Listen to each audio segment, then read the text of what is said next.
Və gəldik, çatdıq sonuncu spikerimizə. Həqiqətən çox təəssüf edirəm ki, panelimiz çox tez bitir, bu qədər maraqlı çıxışlar. Amma Rüfət bəy, sizi səbirsizliklə gözləyir auditoriya ki, buyurub danışasınız çıxışınızı. Buyurun.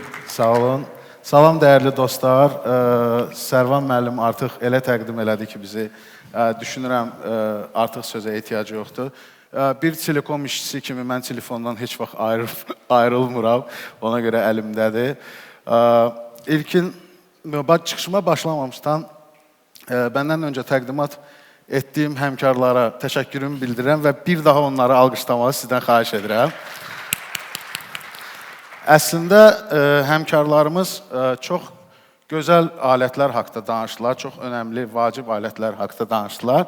Bəs bir də onu deyim ki, Sərvan müəllim dedi ki, ürəyi doludur, danışmaq istəyir, görüşlər keçidirik, amma həmkarlar, mən də bu sözdən istifadə edeyim, biz daimi görüşəndə ya təchizatla görüşürük, ya IT ilə, ya HR ilə, ya maliyyə ilə, onlarla bizim üçün biraz rahatdır. Amma bir gün, maşallah, bu boyda auditoriya satıcı oturub və onlara nəyəsə satmaq, həqiqətən satıcıya satmaq çox çətindir.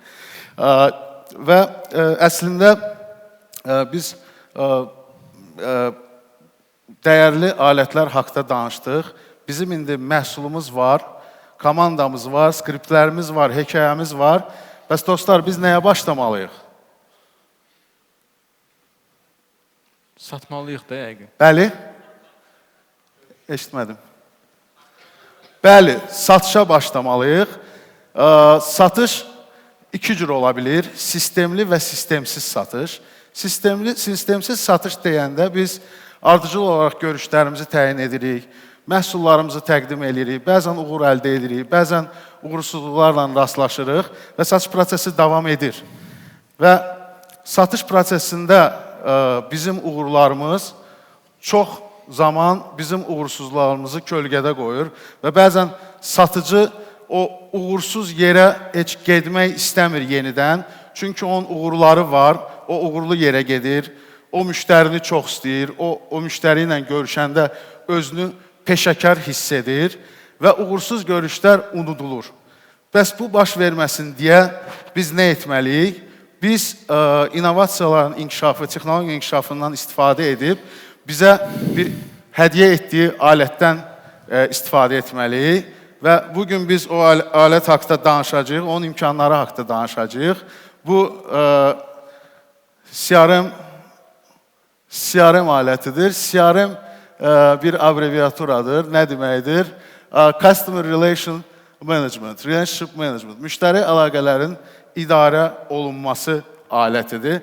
Bu alət bizə nə verir? Biz bu alətin istifadəsi ilə böyük müştəri məlumat bazasını yarada bilirik və satıcı olaraq biz bilirik ki, bugünkü gün bazarda ən vacib şeylərdən biri məlumat bazadır. Hətta şirkətlər var ki, yalnız məlumat satırlar, məlumat bazasını satırlar.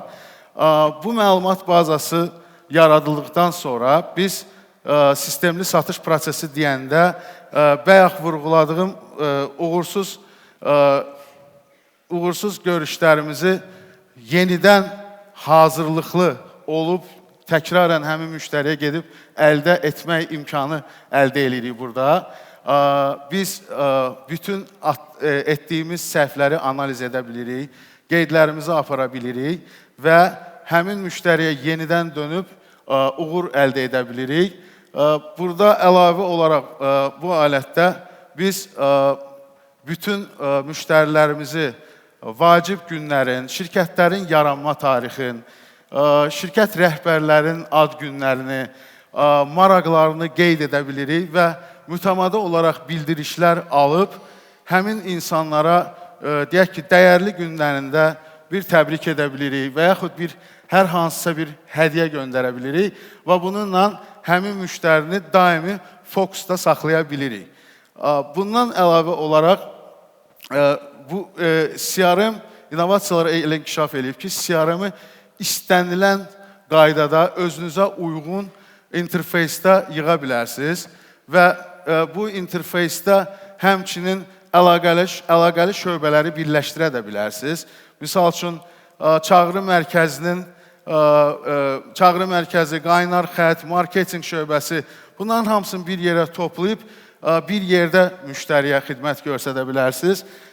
Misal üçün, mebel satırsınızsa, bu gün siz hər hansısa bir müştəriyə divan satmışsınızsa, bir həftə sonra sizin yeni divan örtükləriniz gəlib. Bunun üçün artıq ehtiyac olmayacaq ki, hansısa bir çağrı mərkəzinin əməkdaşı və yaxud satış təmsilçisi müştəriyə yığsın, zaman alsın müştəridən və yaxud öz zamanını itirsin. O satış prosesi ilə məşğul olaraq ən azı ilkin məlumatı sizin üçün həmin müştəriyə CRM SMS bildirişlə verə bilər. Və artıq o müştərinin dəyərli olmasın, fokusda qalmasın təmin edə bilər. Öz təcrübəmdən kiçik bir case danışacağım. İllər öncə, CRM təcrübəmdən danışacağım. İllər öncə bir şirkətlə görüşə getdim. Görüş keçirtdik, məhsulları təqdim etdik. Hər şey çox mükəmməl oldu, çox gözəl keçdi, əl sıxdıq, müqavilə bağladıq. İndi isə aylaq. Yəni, həyatda hər şey belə asan olsaydı, nə bizim kimi satış mütəxəssisləri lazım idi, nə bazar inkişaf eləyəcəkdi, hamıya nəyisə satacaq idi və çox rahat yaşayacaq idik. Əslində elə olmadı. Biz getdik, görüş keçirtdik, müzakirələr toxunduq, xırdalıqlara getdik, məhsulun detallarına can düşdük və sonuçda həmən müştərilər, şirkətin adını müəyyən səbəblərə görə çəkmirəm, həmən müştəridən biz geri dönüş aldıq ki, biz bugün sizinlə əməkdaşlıq hələ etməyə hazır deyilik. Bizim rəqiblərimiz bizi qane edir, xidməti göstərir, hər şey əladır. Bizim bugün fikrimiz yoxdur. Lakin mən buna baxmayaraq bütün məlumatları daxil etdim CRM panelinə. Özüm üçün bir sistem bildirişi qoydum ki, ayda bir dəfə ən azı mənə bir bildiriş gəlsin ki, mən həmin şirkəti fokusda saxlayım. O şirkətə mütəmadi olaraq gedirdim, görüşlərimi keçirdirdim. Bildirişlər gəldikcə rəhbər heyətin ad günlərini təbrik edirdim. Artıq proses o yerə çatdı ki, bir görüşdə şirkətin direktoru və biz bu görüşlərdə ümumiyyətlə mənim portfelimdə olan məhsullardan danışmırdıq. Biz o şirkətin biznesindən, maliyyə uğurlarından, proyektlərindən danışırdıq. Və bir gün o yerə çatdı ki, həmin müştəri, şimdi şirkətin rəhbəri mənə çöndü ki, sən o qədər bura gəlib gedirsən ki, mən artıq xəcalət çəkirəm ki, səninlə əməkdaşlıq eləmirəm.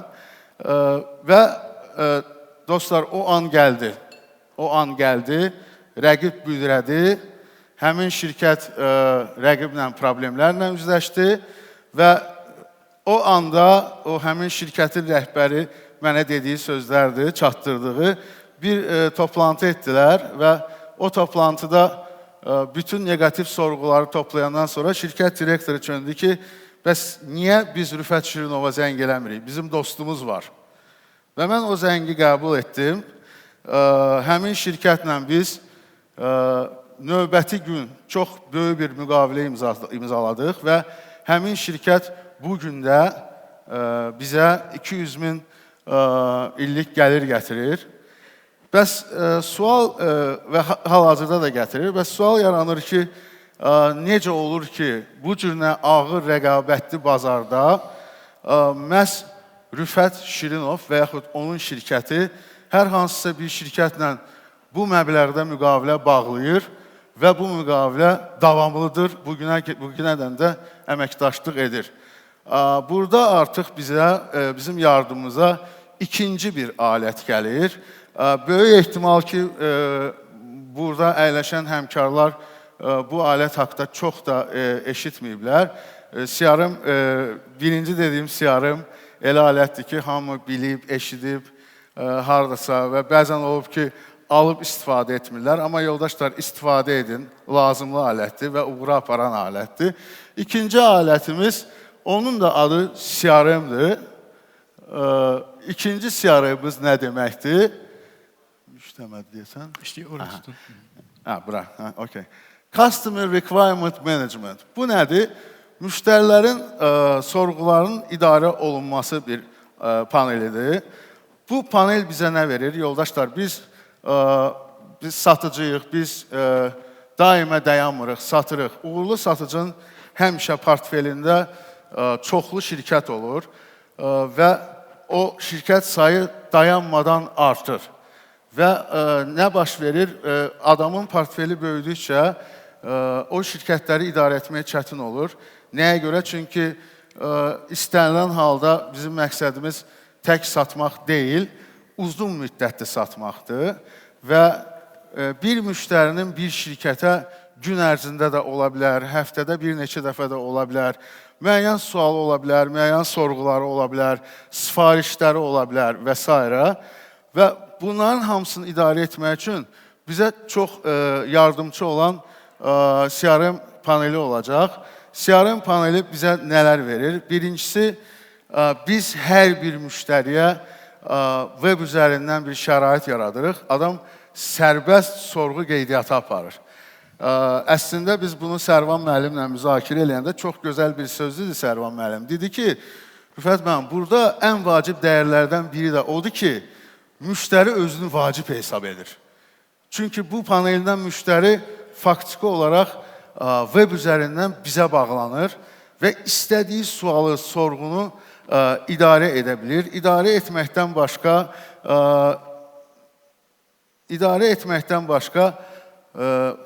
verdiyi sorğunun mütləq şəkildə statusunu izləyə bilir. Yəni, bugün mənim sualım var ki, falan detalı necə edim? Sualımı verirəm, statusumu izləyirəm və baxıram ki, mənə 1 saata mı, 3 saata mı, 5 saata mı cavab geri dönəcək. Bundan əlavə olaraq, bütün icralar haqda müştərilərimizə bildirişlər verə bilirik. Misal üçün, biz onu çox vurğuladım, yenə də Sərvan müəllimlə müzakirə edirdik. Nəyə görə geri dönürəm Sərvan müəllimə? Kraska satışı məsələsi var. Bəzən olur ki, müştərimizin head ofisi, lokasiyası bir yerdədir, amma deyək ki, ambarı bir başqa yerdədir və adam sifariş verir. Sifariş verəndə nə baş tutur? Adam bilmir məhsulu hardadır, nə vaxt gələcək, necə çatacaq. Çünki özü əyləşir, deyək ki, şəhərin mərkəzində, Fəvvarələr meydanında, amma ambarı haradasa Hövsanda, ya Hökməlidə, ya Sulutəpədədir. Bu platforma həmin adama çox rahatlıq verir. Nəyə görə? Çünki adam həm sifariş statusunu izləyə bilir, həmçinin də adam o statusun icra baş tutduğu haqda bildiriş alır. Yəni, mən Fəvvarələr meydanında oturmuşam, mənim məhsulum kraska sifariş vermişəm, məhsulum getdi, çatdı mənim ambarıma, Hökməliyə. Mənə dərhal bildiriş gəlir ki, məhsul çatıb, artıq oradadır. Və bu da, dostlar, müştəri üçün də həqiqətən zamana qənaətdir. Ondan əlavə olaraq satıcı üçün də qənaətdir. Çünki satıcı satış prosesindədir və onun hər 2 dəqiqədən bir hər hansısa müştərinin istər suallarına, istər sorğusuna cavab verməyə bəzən vaxtı da olmur. Çünki o görüşlərdə olur. Bu alətlə bağlı bir case danışacağım. Mən əslində bugün Azərsel şirkətində işləyirəm. Sərvan müəllim indiki vəzifəmdir. Mən çox segmentlərdə satışda işləmişəm və illər boyu da işləyirəm. FMCG-də də işləmişəm, digər sektorlarda da işləmişəm və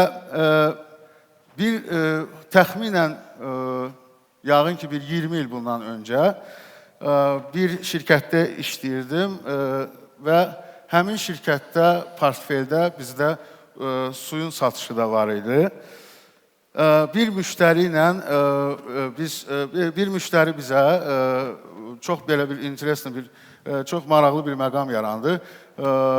Bilirsiniz ki, su sezonal məhsuldur və həmin müştəridə bir gün çox isti olan anda, yay ərəfəsində, müştəri bir anda bütün sularını satdı və stoku qalmadı. Həmin illərdə şirkətlər təzə inkişaf edirdilər. bazar indiki kimi deyil idi, çağrı mərkəzləri yox idi, qaynar xəttlər yox idi. Yalnız satıcılar hesabına şirkətlər satış edirdilər və para qazanırdılar. Və həmin illərdə yəqin ki, hər biriniz bilirsiniz ki, operatorların da şəbəkələri çox mükəmməl deyil idi. Bəzən harasa girirdin, kimsə sənə deyirdi ki, yarım saatdır zəng çatmır. Şəbəkə o ideal deyil idi və həmin vaxtı bizim müştərimiz bizə sifariş üçün zəng elədi. Zəng eləyib düşə bilmədi və onun üçün əl çatan bir dənə kim var idi? Həmin o satış təmsilçisi. Bu adam onu tapmadığı üçün artıq yığdı başqa şirkətə və həmən şirkətdən sifarişini etdi. Burada nələr baş verdi, həmkarlar? Biz birincisi itirilən satışı hesablaya bilmərik ki, həmin vaxtı biz məhsul versəydik, nə qədər gəlir əldə edəcəkdik. Digər tərəfdən nə baş verdi? Biz ümumən müştərini itirdik. Və inanın, o həmən müştərini geri qaytarmaq üçün biz o qədər maliyyə xərclədik, o qədər resurs xərclədik ki, həmin müştəri bizə qayıtsın. Bu kimi vəziyyətlərə gəlməmək üçün mən Rüfət Şirinov sizlərə, həmkarlarıma tövsiyə edirəm. Həm birinci məhsulu, həm ikinci dediyim CRM-ı satış həyatımızda istifadə edək. Çünki alətlər bizim üçün önəmlidir. Ovçu ova tüfənglə gedir. Yəni, tüfəng bir yardımcı alətdir. Ovçu bacarıqsız olsa, zaten heç nə eləyə bilməyəcək. Amma bizim alətlərimizdən istifadə etmək üçün satıcılar nə etməlidir? Daimi inkişaf etməlidirlər və ən vacibi iddialı olmalıdırlar. Təşəkkür edirəm hər birinizə. Düşünürəm faydalı oldu. Biz təşəkkür edirik. Çox sağ olun. Neçə dəqiqə oldu? Tam vaxtımızdadır. Doğrudan. Bizim panel belədir. Bəli. Sərvan müəllim mənə o qədər çərçivəyə saldı ki, mən çalışırdım, qısa edim. Mükəmməl, çox sağ olun. Bir dənə sual verim, üzr istəyirəm. Burada oturan bütün hər kəs, əminəm ki, mənlə razıdır. Biz bilirik ki, bəli, CRM-siz satış sanki kör satışdır da. Yəni ki, görmürsən nə keçmişi, nə gələcəyi, mütləqdir. Bir dənə sual yaranır ki, bəzi şirkətlər büdcəsinə görə proqramların alınmasında biraz tərəddüd edirlər ki, indiki vəziyyətdə bu qədər pul verib bu CRM-i almağa dəyərmi, dəyməzmi? Və bu halda bildiyimiz şablon Excel-lərdən istifadə edirlər. Yəni, Excel özü üçün qurur, müştəri adı, kontaktı, e-maili, ilk görüşü, son görüşü, qeydlər, status və s. Yəni, bu, həmin o proqramı əvəz edirmi ki, bu CRM, həmin o Excel-də açılan şey, yoxsa mütləq bir platforma üzərindən, bir proqramdan alınmalıdır CRM? Əslində, mən də o etapları keçmişəm, Excel etapların.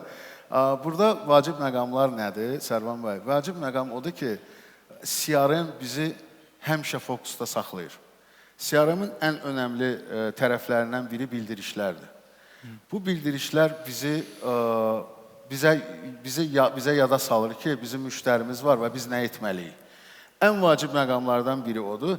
Digər tərəfdən mən bayaq vurğuladığım kimi innovasiyalar inkişaf etdiyi üçün CRM bu dəqiqə o qədər güclü bir alətdir ki, CRM bəzən 5-10 departamentin birləşməsini təmin edə bilər. Ona görə də düşünürəm ki, maliyyə xərclərini buna yatırmağa dəyər. Çünki bayaq vurğuladığım kimi adi çağrı mərkəzinə gələn bir zəng avtomatik olaraq lead kimi gəlib düşə bilər, misal üçün, call center'a, yəni çağrı mərkəzinə. Çağrı mərkəzi zəng edir, görüş təyin edir, ondan sonra satıcı işə düşür, gedir satışını edir. Yəni, o qədər mükəmməlləşdiriblər. Bayaq vurğuladığım kimi də interfeys elədir ki, istənilən formada o interfeysi yığıb və öz biznesinə uyğunlaşdıra bilərsiniz. Təşəkkür. Çox sağ olun. Heç olmamaqdansa, yəni Excel-in olması yaxşıdır.